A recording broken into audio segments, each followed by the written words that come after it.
پیر کے مرید ہیں وہ. حضرت حافظ شاہ جمال اللہ صاحب رحمۃ اللہ علیہ سے بیعت حضرت بھی ہیں, اور حضرت سیف اللہ شاہ جو سرسی والے بزرگ تھے وہ بھی حضرت سے بیعت تھے, خلیفہ تھے, ان کے بھی بے شمار مرید تھے, اور حضرت کے تو ہیں بے شمار چاہنے والے. جب حافظ صاحب رحمۃ اللہ علیہ کے دربار کے جو سجادہ نشین تھے حاجی صاحب, ان کا انتقال ہو گیا, تو پھر دو لوگوں میں آپس میں یہ اختلاف ہونے لگا. ایک چاہتے تھے کہ ان کے بعد میں یہاں کا سجادہ نشین بن جاؤں, ان کا نام تھا عمر خان, اور ایک تھے ملک شاہ, وہ چاہتے تھے کہ میں سجادہ نشین بن جاؤں. حاجی صاحب کے دونوں مجاور حضرات کے, ان کے ساتھ اٹھتے بیٹھتے تھے, خانقاہ میں رہتے تھے. عمر خان نے مجدد صاحب کی اولاد کے, جنہیں پیرزادے کہا جاتا ہے, ان کو وسیلہ بنا کر حضرت کے دربار میں رسائی حاصل کری.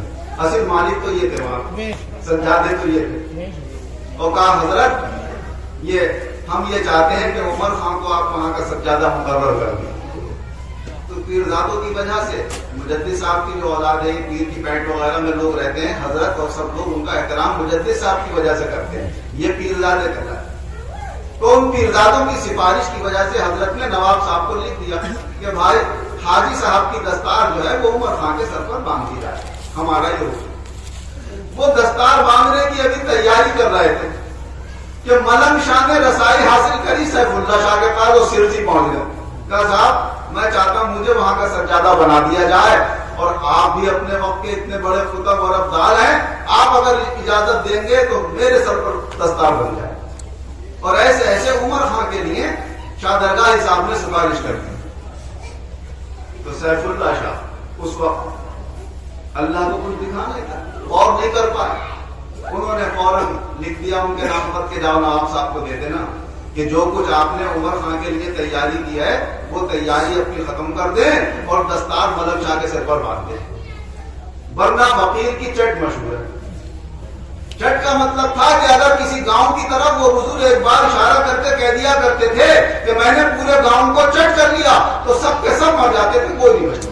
اتنی پاورفل آدمی تھے اور اتنے بڑے اللہ کے مقرب بندے. مگر حضرت کا کیا مقام تھا بس اللہ ہی جانتا, کوئی نہیں پہچان سکتا اس مقام. وہ نواب صاحب نے جب خط پڑھا تو گھبرا گئے کہ اب کیا کروں. خبر پہنچی حضرت کو, حضرت نے دوسرا خط روانہ کر دیا کہ اگر وہ اپنے وقت کے خطب اور ابدال بھی ہیں تو گھبرانے کی بات نہیں ہے, جو ہم سے وابستہ ہوں گے اور ہمارے کہنے پر چلیں گے ان کا وہ بال بیکا بھی نہیں کر سکتے. بے فکری سے آپ اب یہ دستار عمر خان کے سر پہ باندھیں گے جب ہمارا فرمان آ گیا ہے.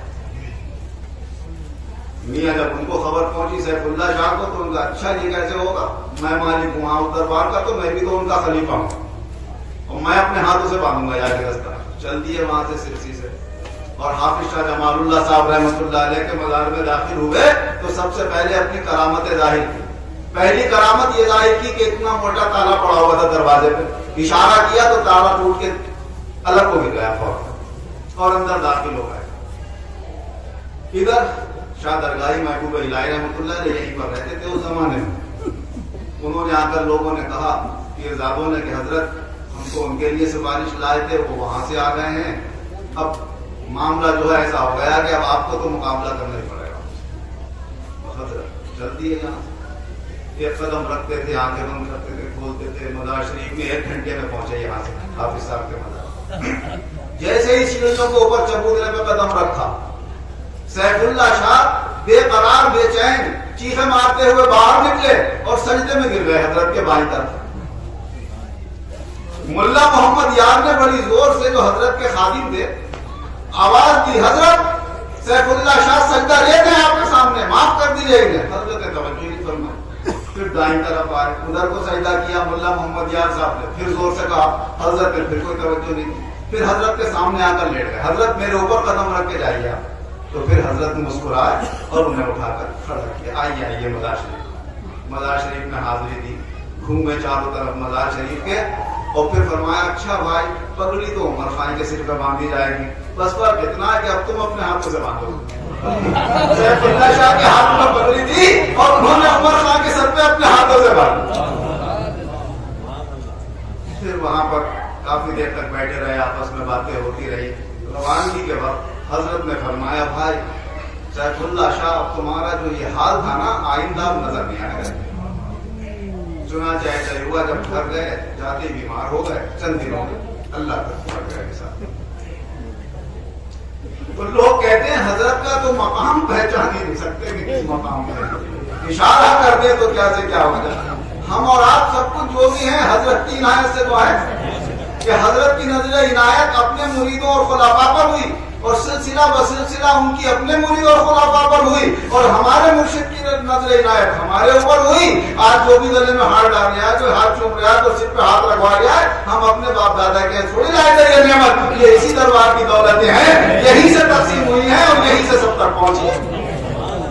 اللہ تبارک و تعالی حضرت کی یہ نظر عنایت ہمیشہ قائم رکھے، اور ہم سے سہون قصدن کبھی بھی کوئی خطا غلطی ہو جائے حضرت معاف فرمائیں۔ اور حضرت کے دربار کا تو کوئی بھی ہو سب قابل احترام ہے۔ کوئی کچھ بھی کہتا ہے، ہم کہتے ہیں جو اس دربار میں خدمت کر رہا ہے کسی بھی طرح دامے برامے سخنے، کوئی یہاں امامت کر رہا ہے، کوئی خادم ہے، کوئی سجادہ ہے، سب کا احترام کرنا چاہیے، اور اپنی زبان سے کوئی غلط بات کبھی نہیں کہنا چاہیے۔ ان کی بات اگر کوئی کم زیادہ آپ کو پہنچ بھی جائے تو یہ جانے کہ ان کا حق ہے، وہ کہہ سکتے ہیں ہمیں، لیکن ہمیں حق نہیں ہے کہ ہم ان کی شان میں کوئی گستاخی کریں۔ اللہ تبارک و تعالیٰ اس دربار کا بھی ادب و احترام کرنے کی توفیق عطا فرمائے، اور اس دربار کے تمام خدام کا بھی ادب و احترام کرنے کی توفیق عطا فرمائے، اور جو ہم سے کمی کوتاہی ہو تمام لوگ بھی معاف کریں، حضرت بھی معاف فرمائے، اور ان کے صدقے میں اللہ بھی معاف فرمائے۔ آمین۔ وآخر دعوانا ان الحمد للہ۔